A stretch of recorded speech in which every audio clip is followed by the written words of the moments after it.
All hail. This is the Reverend Dr. Timothy Gardner, and welcome once again to our weekly conversation, A Few Moments of Inspiration. Today, I will be presenting an article entitled, Acquaint Thyself with Him and Be at Peace.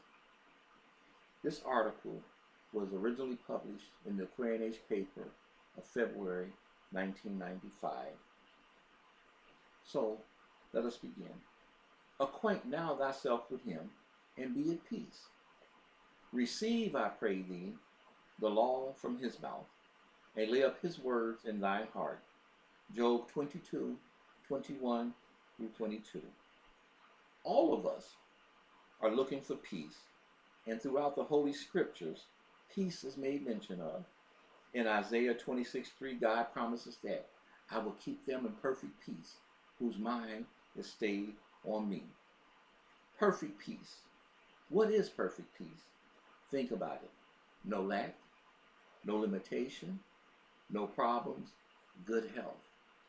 Jesus, while on earth, told us in John the 14th chapter, the 27th verse, peace I leave with you, my peace I give unto you. Not as the world giveth, give I unto you. Here, Jesus is telling us of an everlasting peace that is not dependent on outside influences or circumstances. The Holy Scriptures tells us that we must become acquainted with Him to attain this peace. Let us stop at this time to define the word acquainted. Acquainted defined is to become aware of, to know, to cause to be known, or to know personally, to make familiar. But who is this Him that we must become aware of? And where is He that we may go and find Him to obtain this peace? Job tells us that this Him is God, and that we must receive the law from His mouth and lay up His word in our heart. Who is this God that we must become acquainted with? Father Hurley told us, man, know thyself, and when you know yourself, you will know God. He said that God is spirit, and that man is spirit just like God. That our real self is God, spirit, clothed with matter, body. But what is spirit? The metaphysical definition of spirit is a name for infinite living mind, the one mind or intelligence of the universe. Webster Dictionary defines spirit as the life-giving force, the life principle, the thinking and feeling part of man, intelligence, consciousness. So, we can conclude that God is infinite living intelligence, consciousness, or infinite living mind. And since God is omnipresent, there must be only one consciousness, and God is that infinite consciousness. It is this infinite consciousness which appears as the individual consciousness we experience as you or I. In essence, the infinite consciousness, which is God, is the consciousness which we are. I know many of you are thinking to yourself, I am a man, I am a woman, my name is Dick, Bob, Mary, or Joe. I have a body, and this body seems to be what is real about me. What does he mean, I am consciousness? I'll demonstrate it to you right now. I want you to try this experiment by getting still and asking yourself two questions.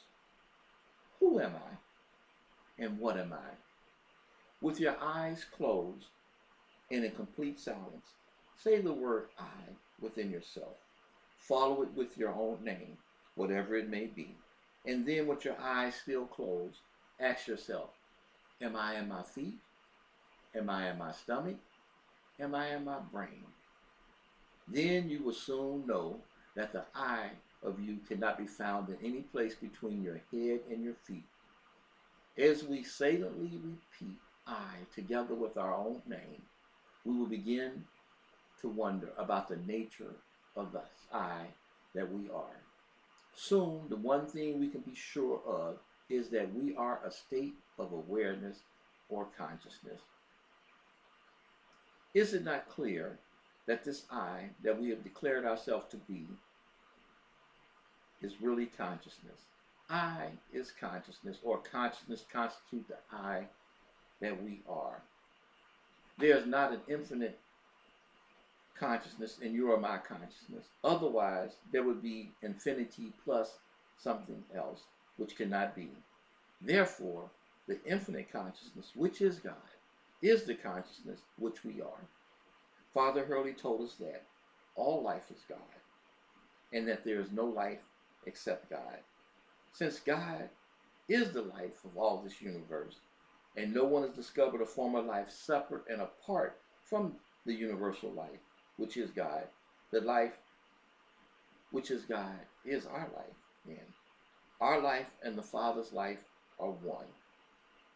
The life which is God is the life which is man. One life, eternal and immortal.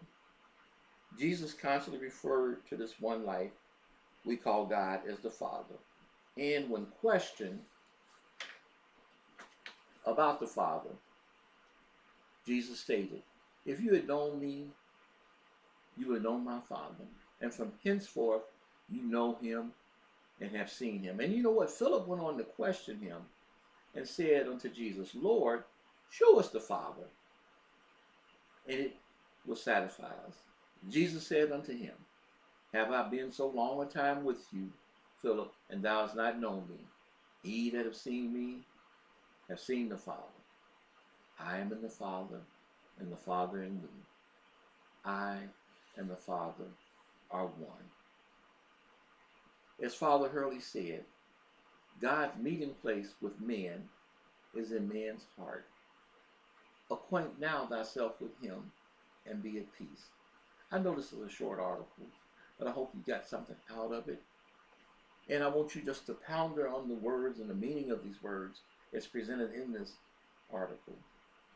As always, I want you to know I love you, and I'm praying for you, and I'm praying with you. And let us continue to hold up Father Hurley in this everlasting gospel and liberating gospel that he brought unto us. With that, I'll say peace.